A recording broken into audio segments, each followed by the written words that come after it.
Hey everybody, want to welcome you to our little bass tutorial video that we're doing. And I've got Danny Kirby here, who is my favorite bass player in the whole world. And just to give you a little bit of background, I played bass on the keyboard for 18 years. And the reason I did that is because I knew what I wanted the bass to sound like. And I don't know, I just never could find anybody that could play what I heard in my head or what I played on the keyboard. And when Danny came along, he just picked up the bass and when he started playing it, it was exactly the sound that I always played. And I asked him one day, I said, how do you know how to make that bass sound exactly the way I hear it? He said, well, I just listened to your bass runs and just tried to mimic them. So I guess that's why I liked his playing, because he was mimicking the bass runs that I heard. And so we kind of come up with our own style that way, because 18 years of me playing bass on the keyboard, he took it and put it into a real life bass. And that's kind of how we develop the style that we play. And what we want to do on this first segment of this video is we want to talk to you about tone. And I think that's the number one thing in getting a good bass sound, is the tone of the bass. And a misconception that a lot of people have is that the bass just needs to be heard. Well, the bass does need to be heard, but it needs to be heard in the right way. And you know, a lot of places, a lot of churches I go into, they'll have a bass amplifier set on the stage, like a 3 or 4 or 500 watt bass amplifier.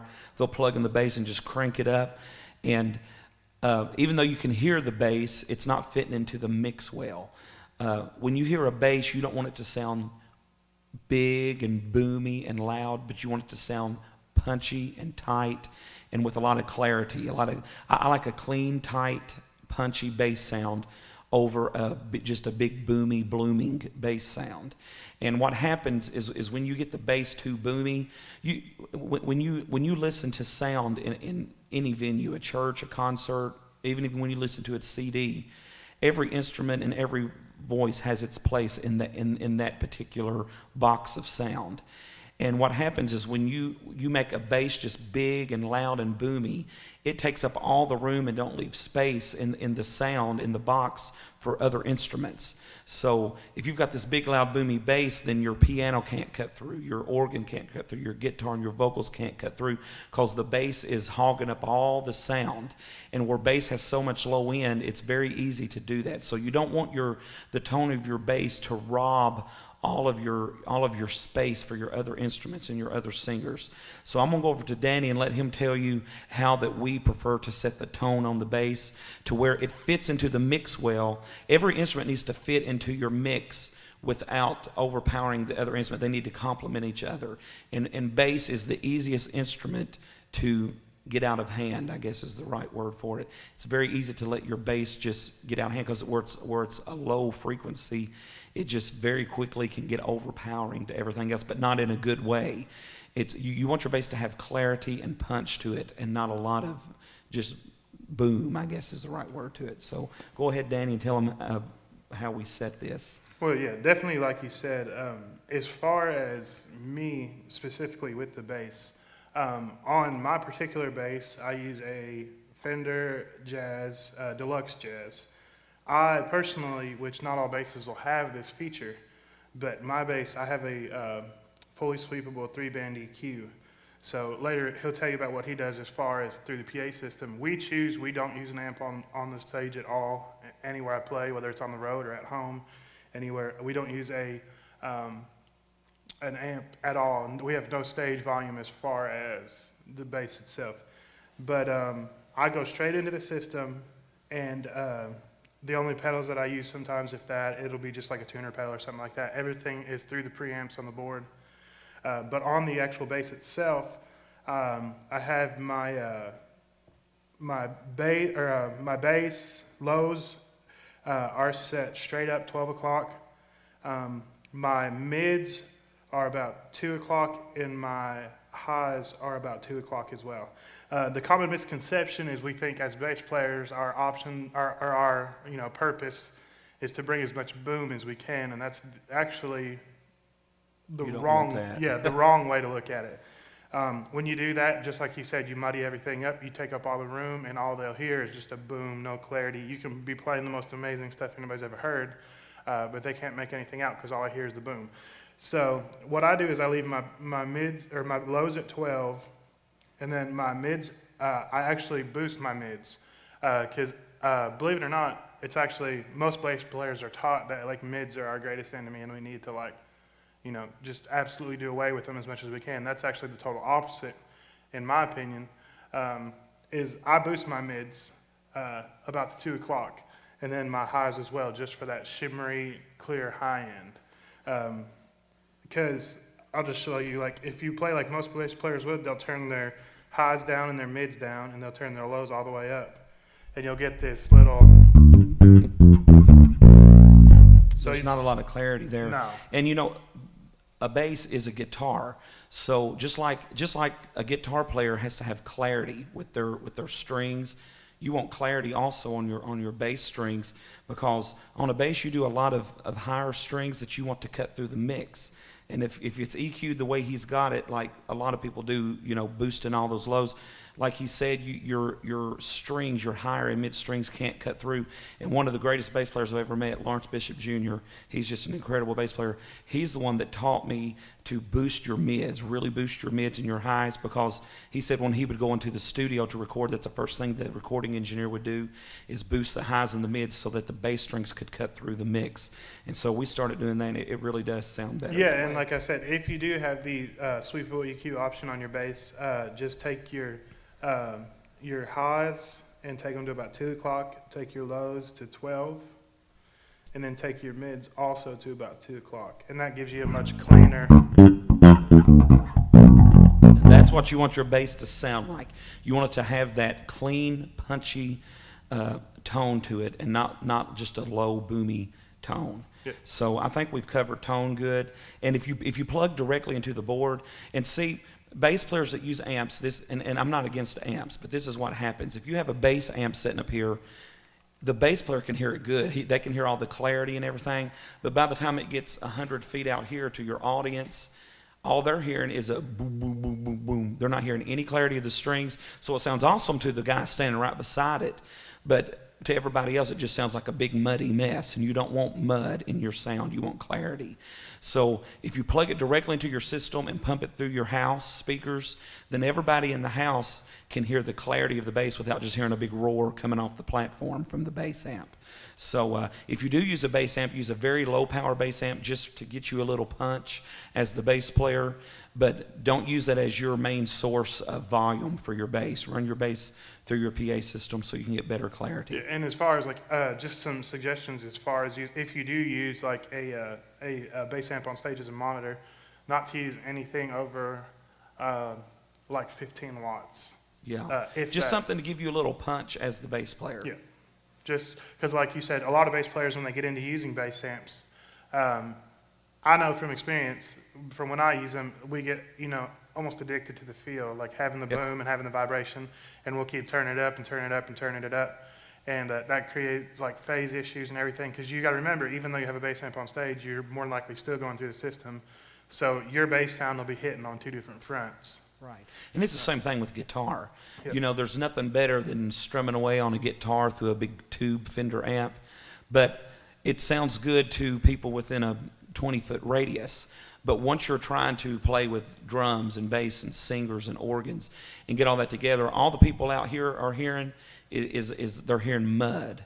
So what you need to do is kind of try to isolate that amplifier a little bit and mic it and keep it at a lower volume to where you can hear it, but to where the sound engineer can put it through the PA system for everybody else to hear with good blend and good clarity with all the other instruments. So I think that covers the tone issues. And so we're going to go on now and to a different segment of the video. Okay, what we're going to go over right now is some praise music.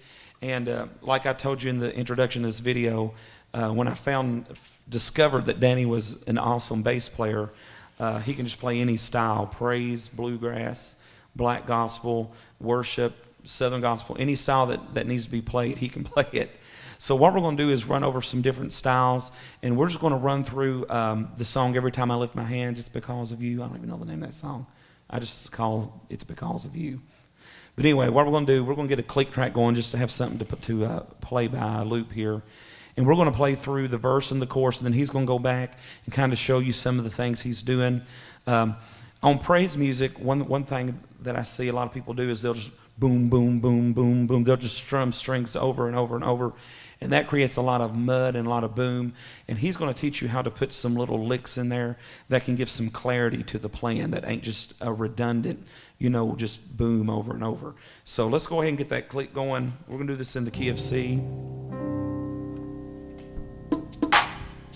1, 2, 3, 4. Every time I lay my hands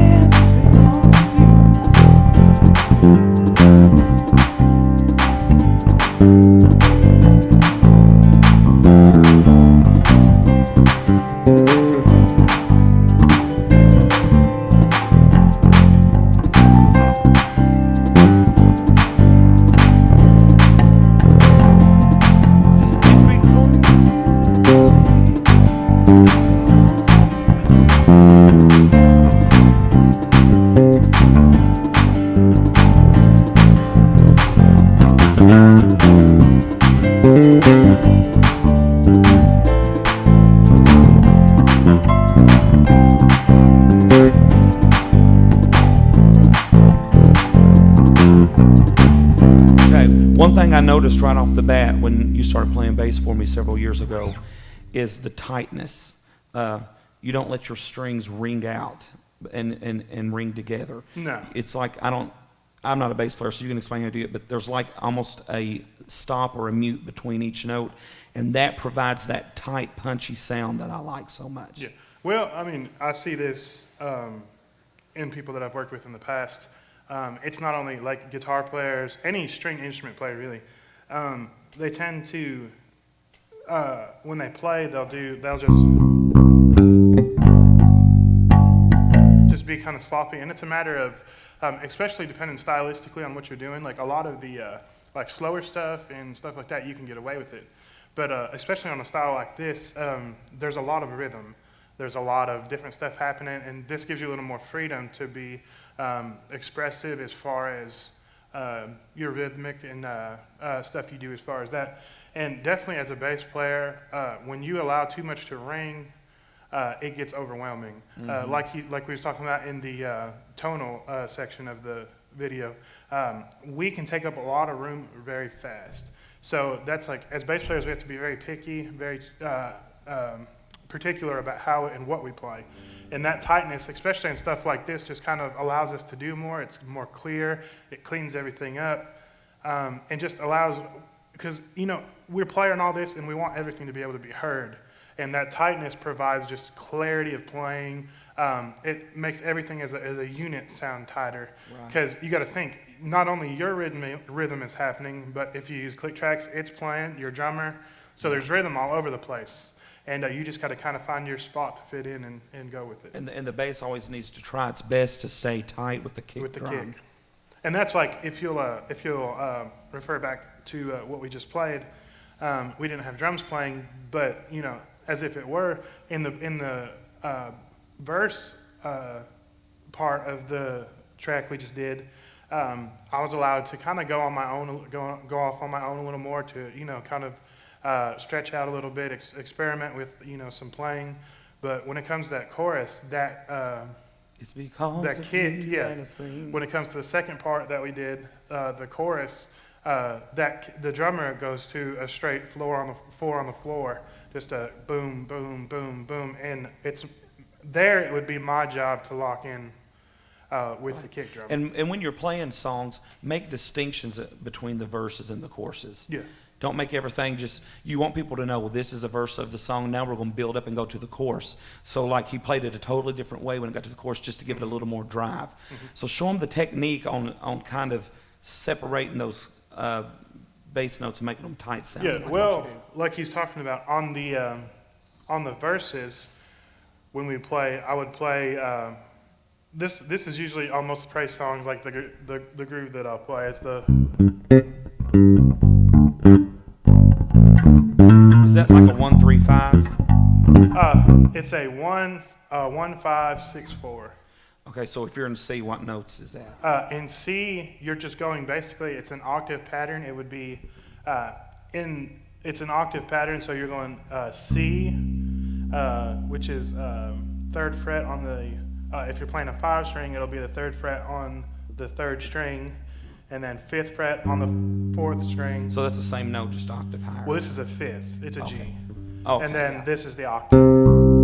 So it'll be 5th fret on the 5th string. So put it all together now. So, Then back up, you go up and Yeah. back down. so, So to put that in the song, it's like 1, 2, 3, 4.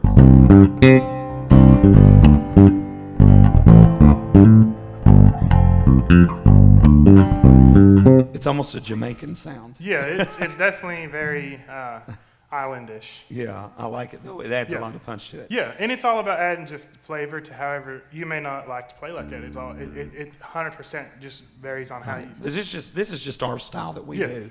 So, and if you came to this music conference, you must like something you hear us do because that's Yeah. why you came. So that's why we're showing you the style. We're not against any other playing or styles. If you want it, if you like it boomy, play it boomy. But this is just kind of what we do. But so now, as far as the way you're going do making those so tight, is there a certain way you're muting your strings? Yeah, what I'm actually doing is more with my right hand. Okay. I'm taking and I'm actually while I'm playing, I'm resting this part of my hand on the string, on the base of the strings right here by the bridge, and I'm actually. It's actually muting instead of going. I'm actually laying my hand on it to mute it.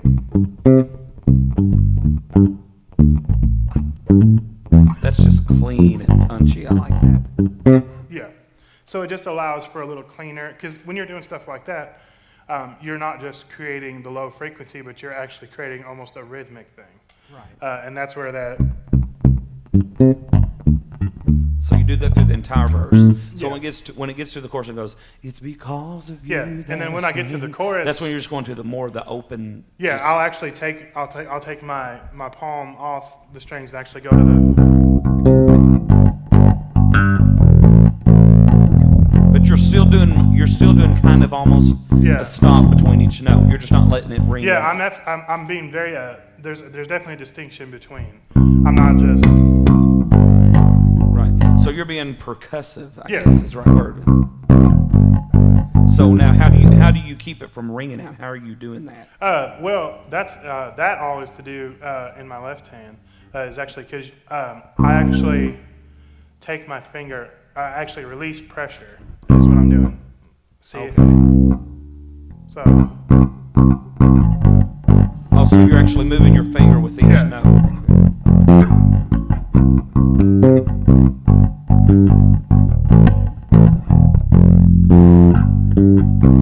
so it's actually stopping the note. So, and this is kind of your style of playing on all what we call praise songs. Yeah, most praise songs and the pressure technique that I use that is throughout my playing everywhere. And that's what makes your playing sound tight. Yep, that's just a general rule. You don't have all this constant ringing out of Yeah. the bass.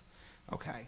Well, that's awesome. Is there anything else you want to say about a praise song? Well, yeah, actually, during the verses and the stuff, when I when I get into doing kind of little just riffs here and there to fill out stuff, Yeah, I'll show a pattern that I definitely like to use is you're in that C octave pattern again, and it's kind of a variation of a major scale. It's you're staying in that C octave pattern, the fifth, so 1/5 in the octave, and I use that a lot. Just variations of that, like. Tell them all those notes. And that right there, that was, it's C. Again, if you're on a 5 string, it'll be the 3rd fret on the 3rd string, the 5th fret on the 3rd string, and then the 7th fret on the 3rd string, 5th fret on the 4th string, 7th fret on the 4th string, and then the 5th fret on the 5th string. So now put that all together. Now, where would you put that at in the song? Where would you? So that would be like incorporate if I'm playing, like if I'm on a verse, like. Every time I live because of you. Okay, is that what? And that's all in that And that's the thing with that. I'll probably never play that. But it's with those notes, I just get creative and use different combinations. back and forth. Yeah, just Okay. different variations. And that's all within that. And there's really no particular timing or beat to it. You No, just anything right. that fits. Yeah, Yeah. just make it fit. Every time I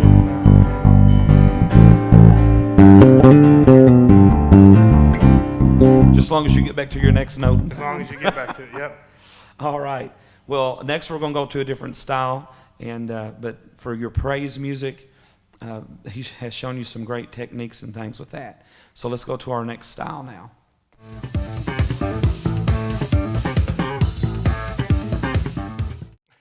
For this segment of the video, we're going to show you how we do we call it praise music. It's just the faster Pentecostal style beat that we play.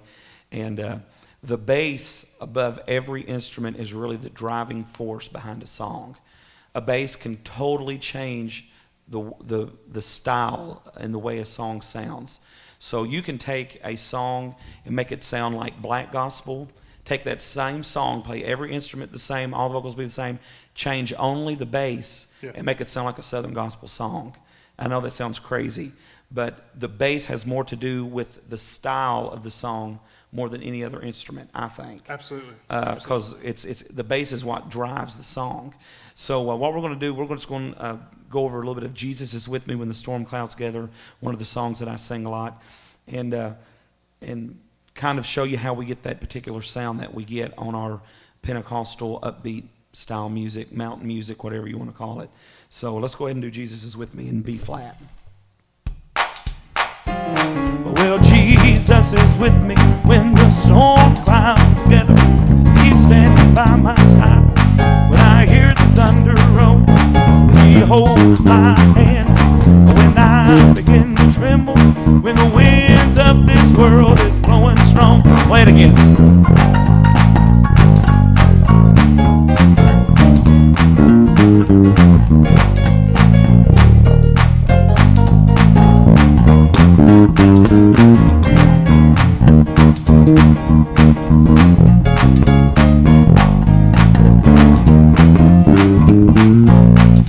That's a lot of walking there, Danny. Yeah. I love it though, and it's just not the typical. Right. You know, he's doing a lot of different things there. He's probably doing 3 or 4 different types of runs there. Well, what I'm doing there is it's actually this is where a lot of people what I'm doing looked and sounds very complicated, but really if you break it down, it's not. Because what I'm doing is what a lot of musicians don't understand and never really think about is, especially as bass players, is we think, you know, I hear a lot, especially in like the Pentecostal circles and stuff like that, people who are like kind of like trying to replicate, you know, what we do here is just the little 8. yeah, and they'll play that over and over. Well, and what so many people don't realize is like that run works both ways. Right. And you can do it in different octaves. You can, and because I was doing that same run, pretty much just moving it around. So what are the notes to that run? It starts on a D. Well, in B flat, it'll be B flat. Starts on a 3. Yeah. Well, it starts on bass. It'll be a 1, 3, 4, 4 sharp, 5, 6, 7 flat, 7, 1. Right. So it'd be to start on a 1, 3, 4, 4 sharp, 5, 6, 7 flat, 7, 8, or 1. Right. So it always ends up back in the 1. Always in the 1. And so it'll be,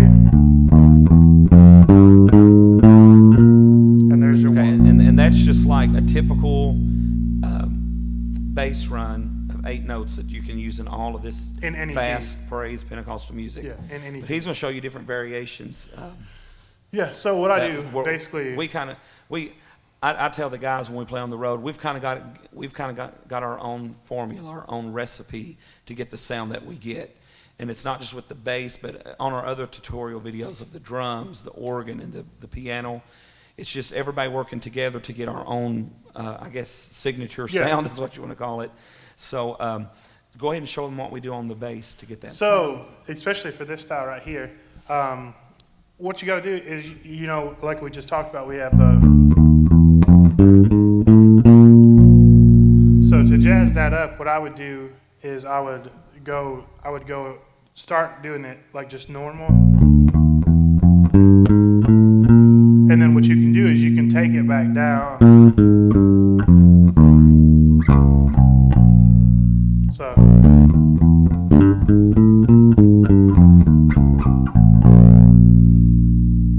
That's again, cool.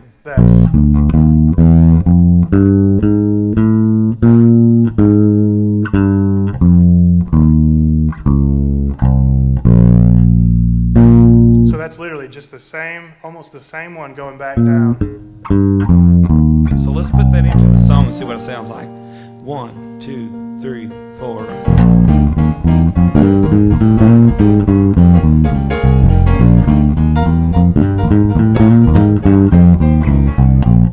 That's awesome.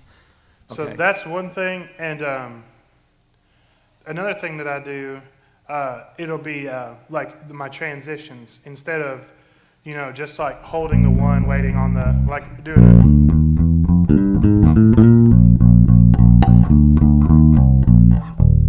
So instead of waiting on that transition, I'll actually transition in the run. So I'll be like,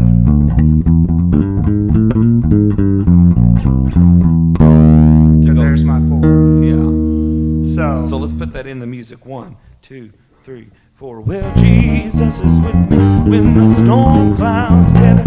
He's standing by my side when I hear the thunder roll. Okay. So it actually you, works You into walk the- into that Yeah. 4. Yeah, because I'm using, so it's the normal run.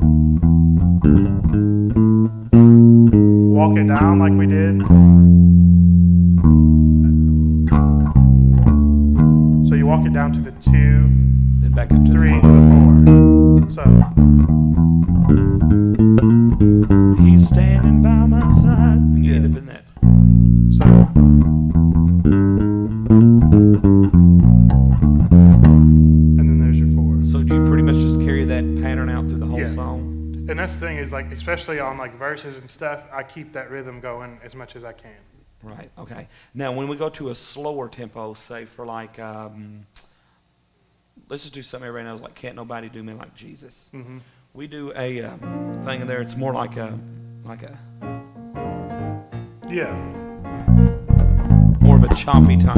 Yeah, that's one of my favorite runs that you play. Yeah. That it kind of gives it more of a mountain feel, Mhm. I guess. Yeah. Let's play through that like Can't Nobody Do Me Like Jesus at a slower tempo and just see how that. 1, 2, 3, 4. Well, can't nobody do me like Jesus. Oh, can't nobody do me like the Lord. Oh, can't nobody do me like Jesus. Oh, he's my friend. The reason I'm wanting to play because it sounds weird when you do stuff by itself, but then when you put it together, Yeah. that sound comes alive. Mm-hmm. So that's a really, I love that little run. We always Yeah, do that. and that little run or riff, whatever you want to call it, right there, is again in B flat. It's just going between a 1 and a 5. So 1, 5. But 1. you're hitting little notes. Yeah, and what I'm doing is, and that's just a 4 and a 5. So 4, 5, 7 flat, 1. So. And you could even do that same little run there, like if you was doing a slower bluesy, like On Time God. Yeah. Well, he's an on time God. Yes, he is. See how much bluesiness that adds to. That's probably not a word, but how much bluesiness that adds to the what sound. you're doing is you're going from a major mode where you're in like all major notes to what would be called, like technically speaking, a pentatonic mode, which is your blues scale, Right. as most people know it. and that's Sevenths where and you get minors. more of your sevenths and minors. So, Yeah. and again, that the first part of that walk is 1, and then you do what would be called a hammer on from a 4 to a 5, and then a hammer on again from a 7 flat to a 1. So hit the note, hammer on, 7 flat 1. So you can do that fast or slow. Yeah. So like if you're doing can't nobody do me like Jesus, oh can't no, you're doing the same thing in the 4. Yeah, and that can be moved anywhere. So like the 1, 4, 5, it's universal. It can be used Right. anywhere. Great. I love that. Okay, now there's one other style that you play that I love. You play it, it's more of a traditional old-time black gospel Yeah, run. We do it on like someday soon. Yeah, I'm and, leaving. It's more of a walk. yeah. type. What that is that's all in. If you've already seen the praise segment, it's that same scale formation, that major. So So like if we're playing someday soon. There you go. I'm leaving. Around the throne. I'm going to shout. so that right there, what I'm doing is in that same formation, I'm going. So.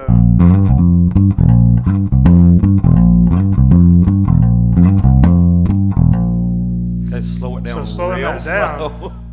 Is it's going you're hitting a 1 in B flat, you're hitting a 1, and then you're sliding up to the 6 and back down to the 5, and hitting so once you get to the 6, you hit a quick 2, just going to the 5. So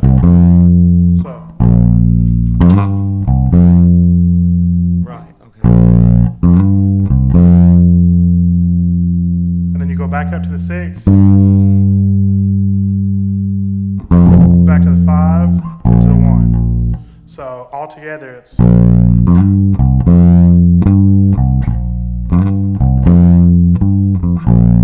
Right. I heard a guy saying it is no secret what God can do Yeah. one time. They were kind of playing that style. Yeah, and you can slow that down and use it just in like more of a, just a slower Like if tempo. you're going, it is no secret what God can do. So it's the same thing, except we're doing it someday soon. I'm leaving. I'm going to a meeting. So a lot of these little runs you can use in both fast and slow Yeah. songs. As long as you're in the right style. Yep, just all You that. don't want to, and like I said, the bass really affects the sound and the style of the song. So you got to be very sensitive to not making the song sound a style that it's not supposed to be. Yeah. You don't want a Southern gospel song to sound like a black gospel song, but you don't want a black gospel song to sound like a Southern song. And I've talked to so many people that they went down to Nashville to do CDs, and they'll say, we want our song to sound like this. They'll give them one of my CDs with Jesus is With Me or something on it, and the musicians who are, Class A musicians, they'll say, we can't play that style. And then it always ends up sounding more Southern-like. And it's because it really boils down to the bass, to the Yeah. bass runs. And Well, and I'll tell you, kind of like what you was talking about earlier when you said, stylistically, I'm very different from a lot of bass players because my bass playing is very percussive all the time. Right. Like I hit a lot of what would be called ghost notes. Well, and you've customized your bass playing to go with my style of singing and Right. music. And like when I play, like what you're saying, like when I'm playing, like I'm not just going. Not just letting I'm it run going. together. I'm going. See, I'm getting that. Right.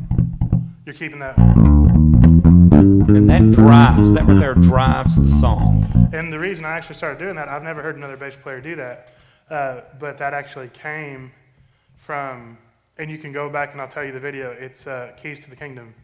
The first video you put up of Kings to the Kingdom. The way that when he played his bass, he would do that. He would kind of get that rockin', galloping motion sound. Yeah. And that's actually where I came. That's what I was talking about in the first of the video. You listened to me and replicated what I was doing. Yeah, because you can hear it. And I'd never heard nobody do that. Just like. Throwing in them little quick things. And so when he started playing the bass, I was thinking, that's exactly what I hear in my head when I play the bass. And that's one thing I definitely hear from most guys that are like, what is so different about what you do? And that right there usually is always it. Yeah. Well, that's awesome. Well, now we're going to move on to another style. And like I said, what he has shown you can use it in slower music, faster music. You know, I'll even pull out some hymns sometimes. And you could put that style to, like, Glory to His Name, Down at the Cross, like we were going, down at the cross where my Savior died. There. So you can jazz up any song just with the bass. And yeah. I think that's awesome. Yep. So we're going to move on now to another style.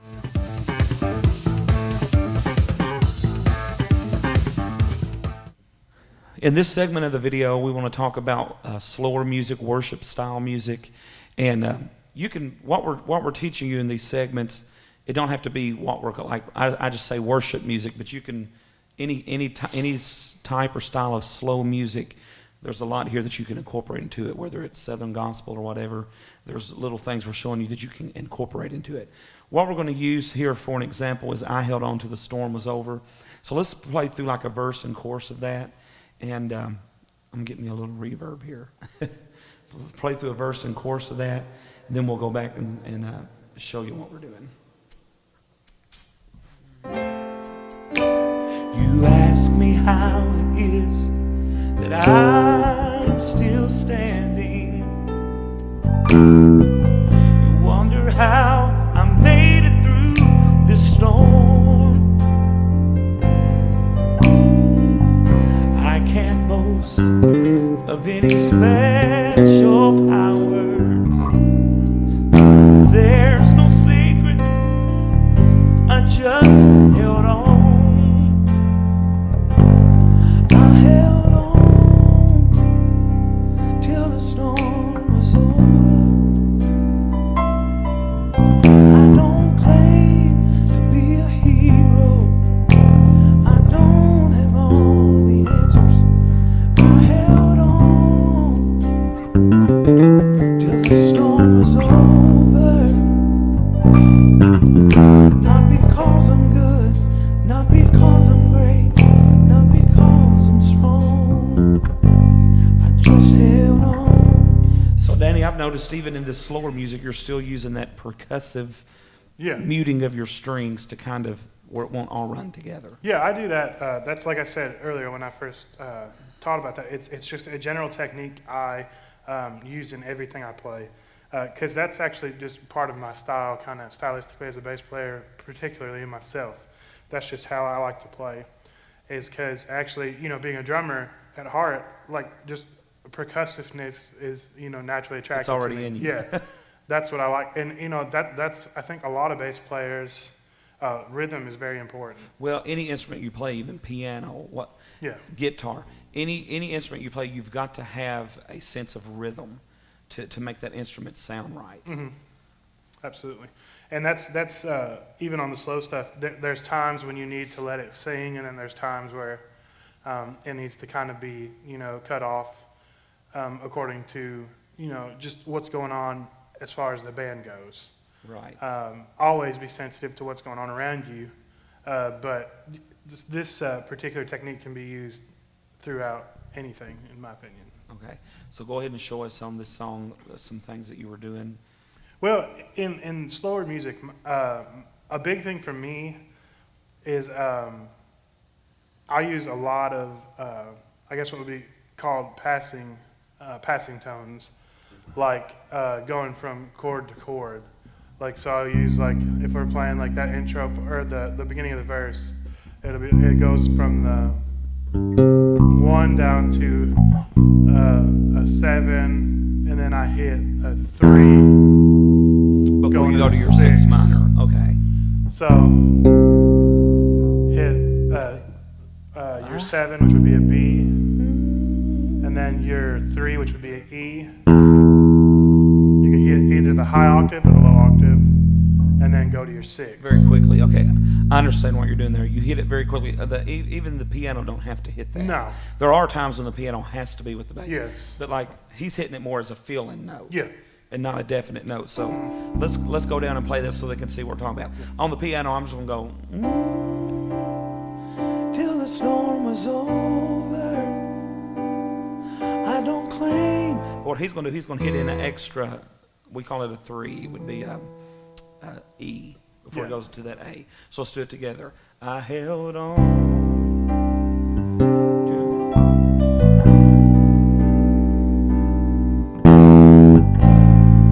It just kind of added a different little dimension. Yeah, it colors things out. You know, it just kind of fills it out and adds, you know, just uniqueness to. And you can actually add that again as well, like, I don't claim to be a hero right here, and I don't before you go to the instead of just walking straight down. Yeah, and that's the thing on like especially slow songs. I try not to do too much. I try to keep it as simplistic as I can. But 90% of what I do to, you know, make a song my own will be like passing tones or just slight little things like that. But passing tones are very important. So. And just make sure, like in rehearsal or practice, that if you do want to use what he's calling passing tones, that it's not going to interfere or clash with any other instruments that's being played. Absolutely. And that's one thing of having a good ear. You know what fits and you know what don't. And there's a lot of good musicians that can play very good, but they've not trained their ear with other musicians to know what all flows together well.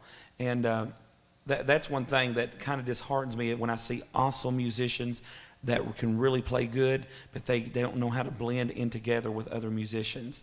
And it almost becomes a waste at that point, because if you can't blend with other musicians, then it ain't going to work with the band. So it's better to have a very disciplined musician that knows what they're doing, that can't do a lot of off-the-wall fancy stuff, but can play very good along with the band, than it is to have somebody that's just awesome at a solo instrument but can't fit in with a band. Right. So that's one thing to keep in mind. Always be sensitive to make sure your instrument is fitting in with everything else that everybody's doing.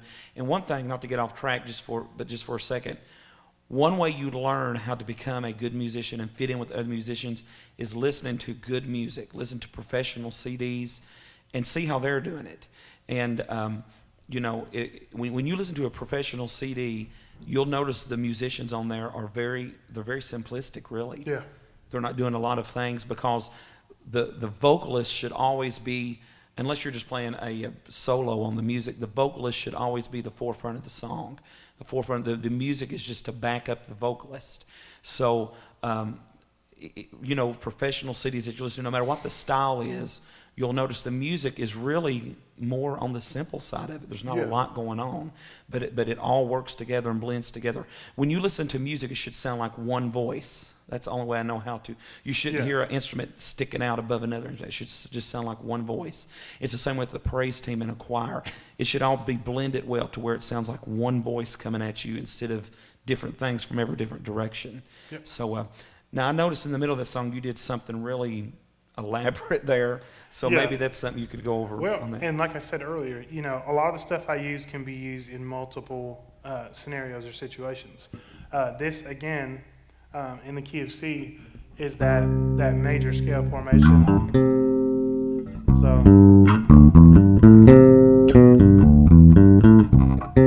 it's the same thing I showed you for the praise and worship. So let's incorporate that so they know what you're talking about. Yeah.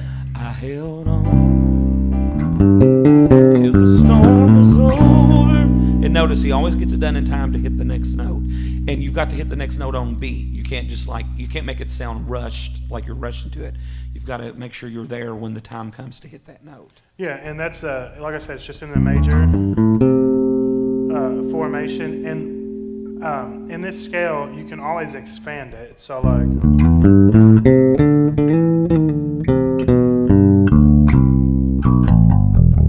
So should you go over every note that you're hitting? Yeah, well, what I'm doing is this right here, it'll be like I start on the 1, which is the C. So C, then I'm hitting, in terms of numbers, it'd be 1, 2, 3, or 3,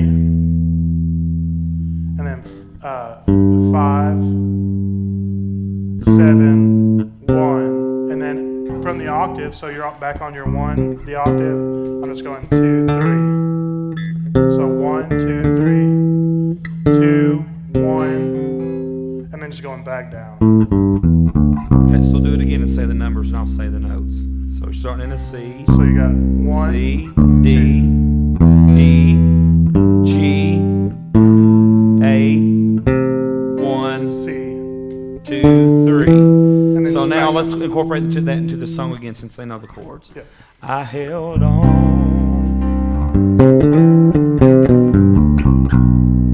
Right. Okay. So like you said, you can add or take away. Just stay on that basic scale. And especially if you play a 5 string, you have the other octave. Right. So instead of going up, you have an octave going down. Right. So, but it's all just, the biggest thing I can say is just like practice, learn the possibilities within stuff like that's just, it starts out as just this simple scale, but you can learn and expand upon it and turn it into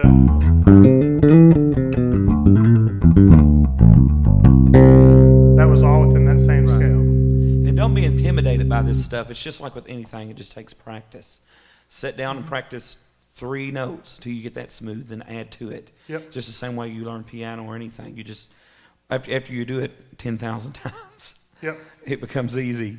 So, but bass is really, it really is the undergirding, I guess, of the whole band. It's what really is the fundamental instrument that really kind of Yeah. keeps everything And together. as bass players, we really need to be very precise about what we do because we can help or hurt the band quicker than just about anything. Absolutely. Because, especially in like as far Because as... it carries, like we were Yeah. saying before, the bass tones carry. And because that's the thing, like if you're in a band and the piano stops playing, it's noticeable, but it's not noticeable. If an organ stops playing, it's noticeable, but it's not noticeable. Like as far as a bass or a drummer, if a drummer stops, obviously it's very noticeable because you lose your rhythm. Right. But if a bass player stops, it's kind of the same thing. Well, you lose the girth of Well, the and it's sound. because of the way low frequencies are formed. They're always heard. Right. Like the piano can get lost in the mix, the guitar can get, even the vocals get lost in the mix sometimes. Just like you've got to say, now where's the piano, where's the guitar? The bass is always heard regardless. No matter what's going on, you always hear the bass because of the way low frequencies are just non-directional. So they're always there. You can always hear them. So that's why it's so important for the bass player to be right on mark, to be consistent. Be a consistent bass player. Like he said, don't just let 3 or 4 notes drop out because it really affects the sound of the music. So be consistent in your instrument. And I want to end this particular segment with saying this right here. If you're in the process, if you're young especially, or even if you're not young, you're in the process of learning an instrument. Learn the bass of every musician, drummers, organ players, guitar players, piano players, of every instrument that is hard to find, or every musician is hard to find. Bass players are hard to find, good bass players. And I don't know if it comes down to maybe people like the guitar just because it's a more showy instrument or something. Yeah. Well, and people learn piano because they can accompany themselves as they sing. It definitely comes down to a lot of people, like when you go to see somebody play, it's definitely what you said. It's like the more showy thing, like piano I think players. bass seems like a more boring instrument, especially to young guys that's wanting to learn an instrument. Yeah. Every little boy wants to learn the drums. That's a showy instrument, and it's just fun. Yeah. But bass is something that's being forsaken, and nobody's learning it because it's just kind of not something you can show off on a lot. And that's like the thing, once, if you become a good bass player and you get out, like myself here lately, once it got out, that I was playing bass and people started seeing me and stuff. Now, like, I get more calls than I can handle just because bass players are so non-existent anymore. Right. Good bass players. Like, there's people who say, yeah, I'm a bass player. But if you'll take what I've taught you and really just dive in it and learn to love the instrument. Yeah. Like really, don't just play it because it's something like if you really like genuinely Just because my want church to. needs a bass player, someone Yeah. needs a bass. And Perfect it. just know that a bass player is valuable. Like it's Right. not just like it's like people look at guitar players or piano players as they're the forefront. They're what's important.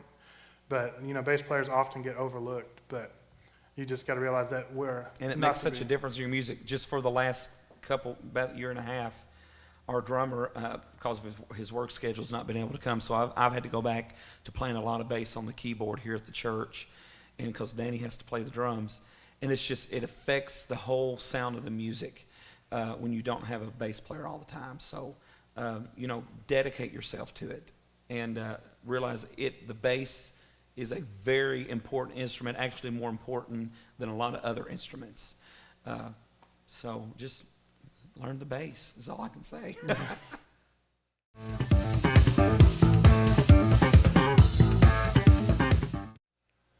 Okay, in this segment, this is going to be the last segment of the video, and it's going to be a shorter segment, but one style that I have Danny play all the time, and I kind of forced Danny into doing this because he had never really played this particular style, but it's just another one of those things that I heard in my head. I did it on the keyboard, but I wanted him to translate it into the bass.